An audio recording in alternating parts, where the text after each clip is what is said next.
জনগণের আস্থা অর্জন এবং আনসারকে একটি সুশৃঙ্খল বাহিনী হিসেবে গড়ে তুলতে চেইন অব কমান্ড খুবই গুরুত্বপূর্ণ বলে মন্তব্য করেছেন প্রধানমন্ত্রী তারেক রহমান।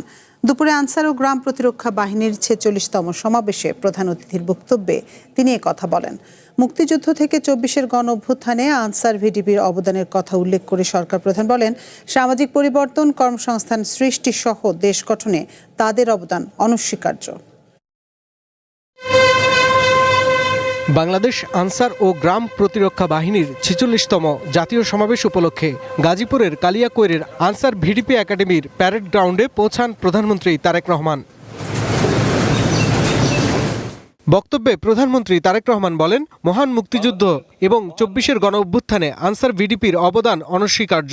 বাংলাদেশের মহান মুক্তিযুদ্ধে বাংলাদেশ আনসার বাহিনীর গৌরবজনক ভূমিকা রয়েছে। ২০২৪ সালের ৫ই আগস্ট রক্তক্ষয়ী গণ অভ্যুত্থান পরবর্তী সংকটময় পরিস্থিতিতে দেশের সকল থানা পাহারা, ট্রাফিক ব্যবস্থাপনা এবং গুরুত্বপূর্ণ স্থাপনায় নিরাপত্তা সহায়তা প্রদানেও এই বাহিনীও রেখেছে গুরুত্বপূর্ণ ভূমিকা। তিনি বলেন, একটি সুশৃঙ্খল বাহিনী গড়ে তোলার জন্য চেইন অব কমান্ড গুরুত্বপূর্ণ ভূমিকা পালন করে এবং এতে জনগণের আস্থা অর্জন হয়। কোনো বাহিনীর মধ্যে ডিসিপ্লিনের অভাব পরিলক্ষিত হলে তাদের সম্পর্কে জনমনে আস্থার সংকট সৃষ্টি হয়। এ বিষয়ে অবশ্যই আমাদের খেয়াল রাখা অত্যন্ত জরুরি। নির্মাণে নাম্বার 1 শাহ সিমেন্ট।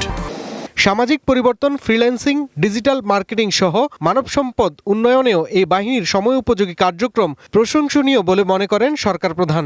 বাল্য বিবাহ প্রতিরোধ, নারী নির্যাতন মোকাবেলা ও মাদক বিরোধী কার্যক্রম সহ বহুমাত্রিক ও চাহিদা ভিত্তিক মানব সম্পদ উন্নয়নকে অগ্রাধিকার দিয়ে আধুনিক প্রশিক্ষণ কার্যক্রম বাস্তবায়ন করছে। শৃঙ্খলা, পেশাদারিত্ব এবং গভীর দেশপ্রেমের মাধ্যমে এই বাহিনী প্রযুক্তি নির্ভর মানবিক বাহিনী হিসেবে গড়ে উঠবে বলেও আশাবাদ ব্যক্ত করেন প্রধানমন্ত্রী। দেশপ্রেমের মাধ্যমে বাংলাদেশ আনসার ও গ্রাম প্রতিরক্ষা বাহিনী ভবিষ্যতে প্রযুক্তি নির্ভর মানবিক সামাজিক বাহিনী হিসেবে ইনশাল্লাহ আত্মপ্রকাশ করবে। শাহরিয়ার বাঁধন, ওয়ান নিউজ, ঢাকা।